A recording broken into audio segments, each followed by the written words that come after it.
David, so here we are after the Genk game. It ended, what was it again, 2-0? 1-0, I hope. Well, it should have been 2-0 probably with that one chopped off. But to be honest, in that first half, I reckon they probably had 6 chances and 4 good ones. Rangers were cut open and the manager accepted there that there was, he reckoned there was at least 3 in quick succession with a single pass just turned our defence into chaos. It's a lot to take in. What were your thoughts? Well, my first thought is I totally agree that we were cut open far too often. I think that defensively our tactics are just wrong. I can think of no other way of putting it. We've got full-backs going up the pitch, we've got 2 centre-halves who step up and play a high line, and there's acres of space either side of them with the full-backs with. 3 times in that first half, Genk got behind the full-back, cut the ball across, and at least 2 of them should have been goals. One hit the post, one went over the bar. Yes, you could argue we could have had a penalty. Maybe we did it up, but we've not seen it again. I've not seen it back again. The fact that went to VAR suggests it was a close run thing. And yes, we were down to 10 men from 5 minutes from half time.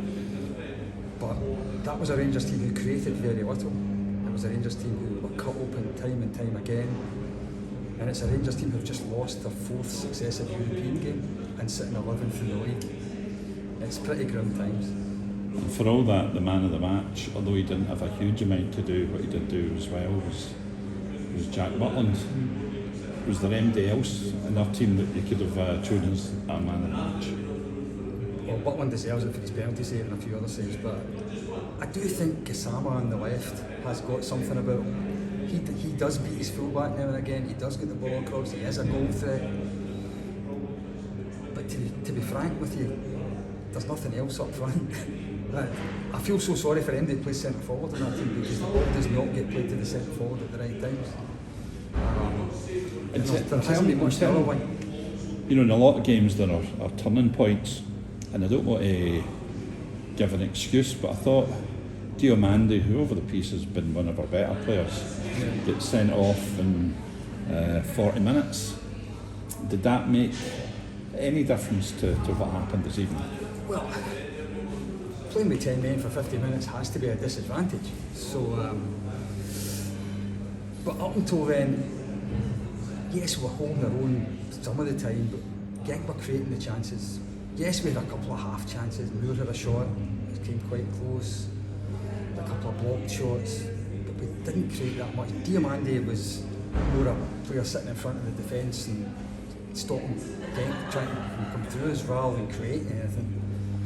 Second half, it looks as if we went to 3 at the back to start with. Tavernier moved into a 3rd centre back position, and then incredibly, their goal, despite the fact we were playing with 3 centre backs, all ran into about 50 yards of space. I don't know what the tactic was. I think the kind of sense I got most of the game was, to sum up the game, was the kind of panic, the chaos that Genk were causing us, you know, just with simple movement, simple passes. And we've just sat and watched the presser there with the Rangers manager. He seems to be living in a slightly different universe from the rest of us, where he's saying being down to 10 men made a difference, that they had a 10-minute spell, that he was frustrated, that we should have had a penalty. Is he living in borrowed time? For me it's pretty obvious he's living in borrowed time. I'm one of many who said at the start when he was appointed that I thought he didn't fit the club. I thought his whole philosophy in football and his CV didn't really fit what Rangers needed. But we're all willing to give the man a chance, of course we are. And there's nothing I would like more than to be proved completely wrong and Rangers now go on a winning run of 20 games. I'd love that to happen. But the odds are absolutely astronomical in that happening. He's got what I call the smell of death on him, in that he can win the next 4 or 5 games, but as soon this evening, as soon as there was a problem, immediately the crowd turned on him. You know, I know that there are people who support the team. I don't like to boo our own players, I don't shout against them during the game and whatever.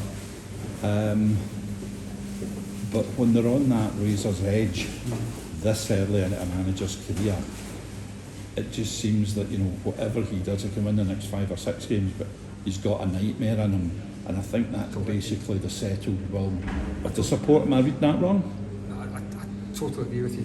I think that, I just mentioned he could win 20 games. See game 21, if he doesn't win that, they'll be chanting him to get away again. No, I don't think there's any doubt about that.